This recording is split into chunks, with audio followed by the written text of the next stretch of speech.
രാജ്യത്തെ ആദ്യ അന്താരാഷ്ട്ര ആയുർവേദ ഗവേഷണ കേന്ദ്രം രാജ്യത്തിന് സമർപ്പിച്ചു. ഇന്റർനാഷണൽ റിസർച്ച് ഇൻസ്റ്റിറ്റ്യൂട്ട് ഓഫ് ആയുർവേദയുടെ ഉദ്ഘാടനം മുഖ്യമന്ത്രി പിണറായി വിജയൻ നിർവഹിച്ചു. ഏതറിവും വളരണമെങ്കിൽ ഗവേഷണം ആവശ്യമാണെന്ന് മുഖ്യമന്ത്രി പറഞ്ഞു. മറഞ്ഞുകിടക്കുന്ന അറിവുകൾ വീണ്ടെടുക്കാൻ കഴിയണം. നാട്ടുവൈദ്യന്മാർക്ക് ഗവേഷണ കേന്ദ്രത്തിൽ പ്രത്യേക സ്ഥാനമുണ്ടാകണമെന്നും മുഖ്യമന്ത്രി പറഞ്ഞു.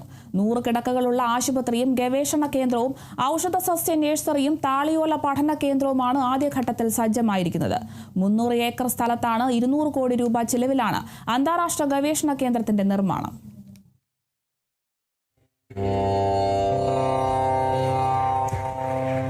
ഏക്കർ വിസ്തൃതിയുള്ള സ്ഥലത്ത് ആദ്യഘട്ട നിർമ്മാണം പൂർത്തിയാക്കിയിരിക്കുന്ന അന്താരാഷ്ട്ര ആയുർവേദ ഗവേഷണ കേന്ദ്രം ഭദ്രദീപം തെളിയിച്ചുകൊണ്ടുകൂടി ഉദ്ഘാടനം ചെയ്യുകയാണ്. ഒരു നിറഞ്ഞ കയ്യടി എല്ലാവരും ചേർന്ന്. ഏത് വിജ്ഞാന ശാഖക്കും കാലാനുസൃതമായ വളർച്ചയുണ്ടാകണമെങ്കിൽ അതുമായി ബന്ധപ്പെട്ട ഗവേഷണങ്ങളും മറ്റും നടക്കണം. നിർഭാഗ്യവശാൽ ഉള്ള അറിവ് ഉപയോഗിക്കുക എന്നല്ലാതെ ഈ കാലയളവാകെ എടുത്താൽ ഈ രംഗത്ത് ഗവേഷണം ഉണ്ടായില്ല എന്നാണ് കാണാൻ സാധിക്കും. ഇതിന്റെ ഫലമായി എന്ത് സംഭവിച്ചു?